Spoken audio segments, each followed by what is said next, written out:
I'm Adam Collins. This is the outside view for Women's Cricket Zone at the T20 World Cup. A day that was marred by rain in Sydney, which is going to have significant implications for the competition. Indeed, the rain in that part of the world might severely impact the semi-final stage as well. They put a dampener on Thailand's brilliant performance with the bat as well to complete their tournament, making 150 for 3 against Pakistan. Regrettably, though, they didn't get a chance to defend their total because that's when the rain nailed the Sydney showgrounds. That first fixture of the doubleheader to round out Pool B was called off, as was the second fixture between South Africa and the West Indies. So by splitting the difference in that second game, which was abandoned without a ball being bowled, South Africa topped that group. England comes second. South Africa on 7 points, England 6.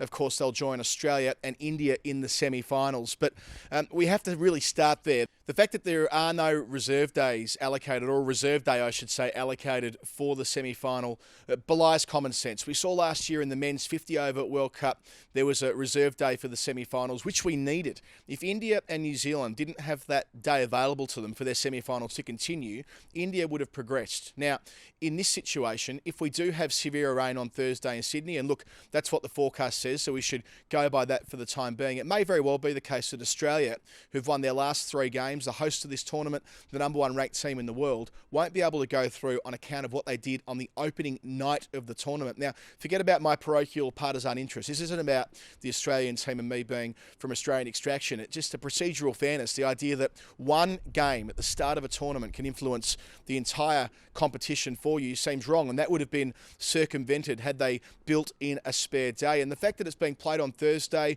Friday is effectively a rest day, Saturday is a training day, and Sunday is the final. Now, I fully appreciate the view of the ICC. I talked to one of the tournament staff today and made the point to him, and his response was simply that, now, of course, it's a massive logistical exercise putting in a reserve day, and to backflip now would, of course, be seen as panic given what's occurring and what the forecast says. But I don't know, I feel as though we're in a situation where the teams involved, especially South Africa and India, who would benefit from rain, I think they'd be open-minded to the idea that for the greater good, for the greater progress of women's cricket, having a resolution to these semi-finals that won't be done via ladder position is a positive outcome. I hope those conversations are happening, but I fear they won't be on the basis that so much planning has gone into what happens next. So we're at watch and wait and see time there, but it is unfortunate that we have had rain in Sydney today, which means that South Africa and West Indies couldn't take the field. It meant that Thailand couldn't defend that fantastic score, and it may very well mean that Australia and England, who finished second in their pool,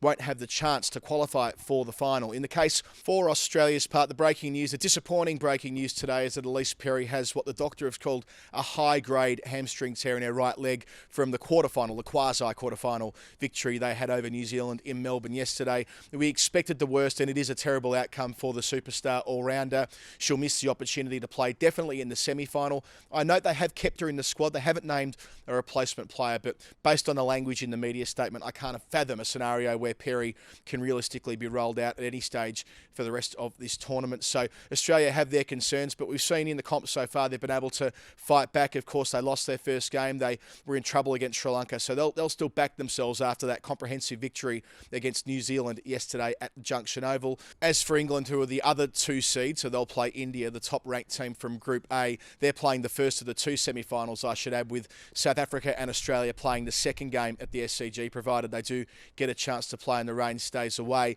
Now, England did play India in the semi-final of this competition 2 years ago, and that was a clean sweep in the group stage for India as well, and England, who'd limped through that pool part of the comp, they came out and thrashed India there. So they'll have some confidence, and they've been building through the tournament after losing their first game to South Africa as well. So to repeat those 2 semi-finals, it's Australia playing South Africa in the marquee game, if you like, at night under lights at the SCG. And in the earlier game, the afternoon start, 3 p.m. at the SCG, it'll be India and England. So amongst a fair bit of negative news today from Sydney and around the tournament due to the rain, there was a massive positive in Thailand.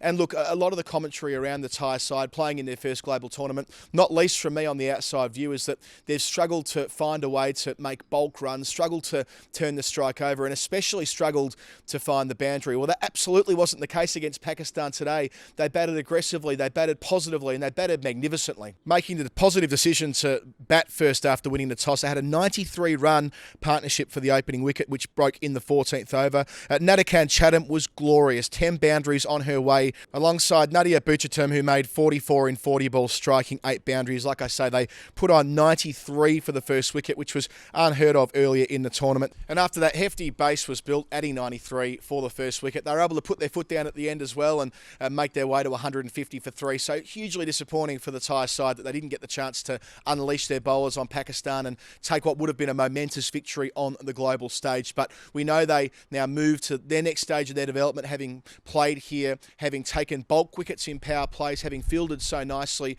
at different parts of the competition, and today having delivered with the bat. For Pakistan's part, disappointing to end this way, having beaten West Indies in their first fixture. They've been fairly dreadful thereafter, not winning another game. So back to the drawing board for Pakistan, but we can say, broadly speaking, they are moving in the right direction. In the other dead rubber, so to speak, yesterday, Shashikala Siriwardena in her final game for Sri Lanka was magnificent. She's been playing since 2003 for her country, made over 3,000 runs, over 200 wickets at the international level. She played 199 times. Well, it was her off spin yesterday against Bangladesh, keeping the Bangladeshis to just 91 for 8. They won comfortably by 9 wickets. Now, I said earlier on the outside view that it was going to be the 8 top teams from this tournament which would qualify automatically for the next tournament in 2022. Well, that's not the case. We've got some news overnight that the tournament in 2022, which we've learnt will be in South Africa, I should add as well, will be based on the top 8 ranked sides as of November the 31st, 2021. So